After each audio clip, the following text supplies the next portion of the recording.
यह कहानी उतनी ही सच्ची लगती है जितनी हमारी अपनी यादें। हर किसी की कभी ना कभी स्कूल ट्रिप का मज़ा ज़रूर लिया होगा। दोस्तों के साथ मस्ती, टीचरों का डर और बस में बैठ के गाना बजाना। लेकिन क्या आपने कभी सोचा है कि वही मासूम सी ट्रिप हमें किसी डरावने मोड़ पर भी ले जा सकती है, जहाँ से वापस आना नामुमकिन सा हो।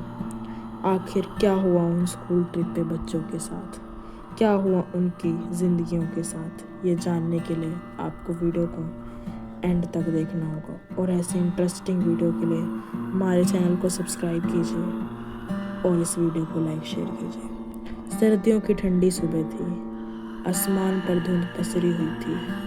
हॉस्टल के बच्चे अपने बैग पैक कर चुके थे। सभी बेहद उत्साहित थे क्योंकि आज उन्हें जंगल और पहाड़ों के इलाकों की ट्रिप पर ले जाया जा रहा था। हॉस्टल के सामने पुरानी सी बस खड़ी थी। उसकी खिड़कियों के शीशे धुंधले थे और हेडलाइट्स की पीली रोशनी धुंध को चीरते हुए रहस्यमय माहौल बना रही थी। टीचर मिसेज बच्चों को नाम से पुकार रही थी। सारे बच्चे बस में बैठ जाएं, कोई पीछे ना रह जाए। बच्चे शोर मचाते हुए सीट पर बैठ गए। सब हंस रहे थे, कोई गाना गा रहा था तो कोई स्नैक्स निकाल कर खा रहा था।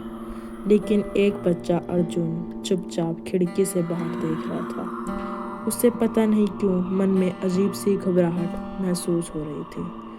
बस हॉस्टल से निकलकर सुनसान सड़कों पर दौड़ने लगी। धीरे धीरे शहर की रोशनी पीछे छूट गई और बस घने जंगलों के बीच पहुंच गई। बाहर धुंध थी कि बस के बाहर का रास्ता मुश्किल से दिख रहा था। टेढ़ी मेढ़ी पहाड़ी सड़क पर बस हिलते डुलते चल रही थी। बच्चे तो अब खेल कूद और गानों में लगे थे। ड्राइवर की आंखें बार बार रिव्यू मिरर से बच्चों को देख रही थी। उसके चेहरे पर एक अजीब सा तनाव था। शायद वो उस रास्ते के बारे में कोई गहरा राज जानता था जिसके मारे वो डर रहा था। अर्जुन ने अचानक खिड़की से देखा। पेड़ों के बीच कोई काला सांड खड़ा था। वो तेजी से ओझल हो गया। मैंने सच में देखा था मैम, अर्जुन ने बगल में बैठे दोस्त और मैडम से कहा। दोस्तों ने हंसते हुए कहा, तेरे डरावने सपनों जैसे ही कुछ होगा, हमेशा डरता रहता है। लेकिन अर्जुन जानता था कि वो सपना नहीं, हकीकत थी। कई घंटों के सफ़र के बाद एक सुनसान जगह पर बस रुकी। सामने पुराना गेस्ट हाउस, जहाँ की दीवारें आधी टूटी, खिड़कियाँ चरमराती हुई और आसपास घना जंगल। टीचर ने बच्चों से कहा, यहीं पर रात रुकेंगे, सुबह आगे की ट्रिप पर निकलेंगे। बच्चों ने देखा कि गेस्ट हाउस बेहद वीरान सा था। अंदर जाने पर पुरानी लकड़ी की फर्श थी। दीवारों पर पुराने समय की तस्वीरें टंगी थी और वो तस्वीरें उन बच्चों को जैसे घूर रही हों। डॉर्मेट्री में लकड़ी के पुराने बर्क बेड लगे हुए थे। सब बच्चे अपने अपने बिस्तर पर चले गए, लेकिन रात की खामोशी में वो जगह और भी डरावनी दिखाई दे रही थी। रात गहरी हो चुकी थी। बच्चे धीरे धीरे सो रहे थे, लेकिन अर्जुन की नींद नहीं आई। उसे कमरे के कोने में किसी के फुसफुसाहट की आवाज़ आ रही थी, जैसे कोई अर्जुन से कुछ कहना चाहता हो। उसने बिस्तर से सर उठाया, कोने में अंधेरा था। अचानक लकड़ी के फर्श पर जैसे कोई भारी पैर रखकर चल रहा हो। बंक बेड धीरे धीरे हिलने लगे। अचानक लकड़ी के फर्श पर कोई महसूस होने लगा। कौन है वहाँ? अर्जुन ने कहा। कोई जवाब नहीं आया, लेकिन एक ठंडी हवा के झोंके के साथ दरवाज़ा अपने आप बंद हो गया। बाकी बच्चों ने भी चुपकर आँख खोली। सब डर के मारे दुबक कर सो गए। सुबह सुबह बच्चों ने गेस्ट हाउस का बाकी हिस्सा देखने की सोची। वहाँ एक पुराना हॉल था और उसके बीचों बीच टूटा बड़ा आईना। सब बच्चे उस आईने के सामने खड़े होकर मस्ती कर रहे थे, लेकिन अर्जुन ने गौर किया कि उसमें उसकी परछाई बाकी बच्चों से अलग थी। उसकी परछाई हंस नहीं रही थी, बल्कि वो खुद ब खुद अर्जुन को घूर रही थी। ना जाने उसकी अपनी परछाई ऐसा क्यों कर रही थी। अर्जुन डर के मारे पीछे हट गया। रात फिर से आई। सब बच्चों को अपने अपने बिस्तर पर जाना था, लेकिन सुबह जब वो लोग उठे तो एक बच्चा गायब था। टीचर और बाकी बच्चे गेस्ट हाउस में हर जगह उस बच्चे को ढूंढते, लेकिन वो बच्चा कहीं नहीं मिला। अर्जुन के दिमाग में वही आईने वाली परछाई घूम रही थी। क्या उस आईने से अर्जुन और उस बच्चे का कुछ लेना देना था? तीसरी रात सभी बच्चे बेहद डरे थे। किसी को नींद नहीं आ रही थी। अचानक गेस्ट हाउस में एक जोरदार चीख सुनाई दी।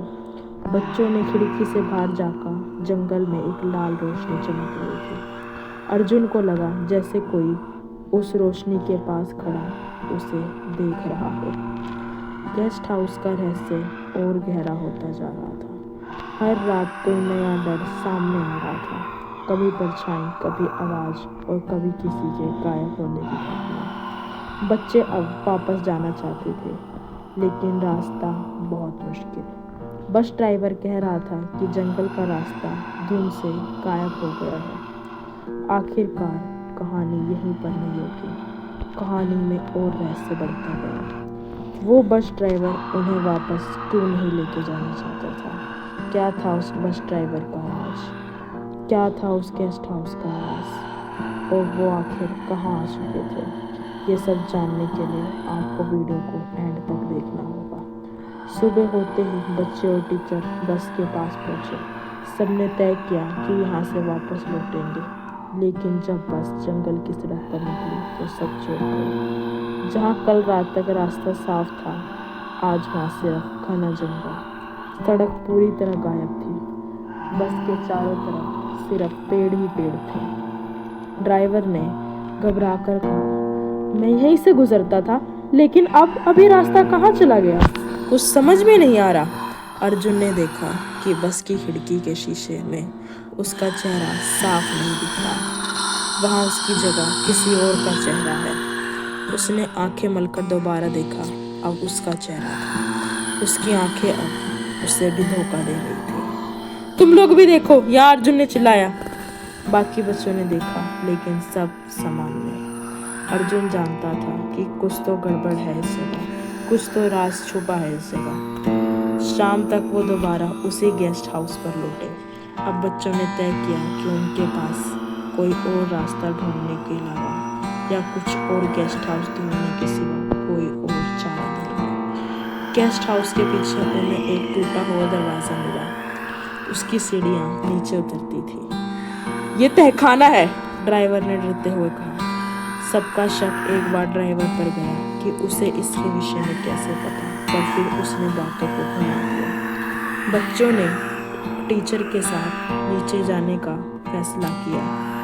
बहुत गहरा काला अंधेरा उस तहखाने को घेरे हुआ था। सिर्फ लालटेन की रोशनी में चीज़ें दिख रही थी। दीवारों पर अजीब सी आकृति थी, जैसे कोई अपने नाखूनों से खुरच कर उस जगह की आकृतियों को बनाया हो। तहखाने में एक पुराना लकड़ी का बॉक्स था। जैसे ही उन्होंने उसे खोला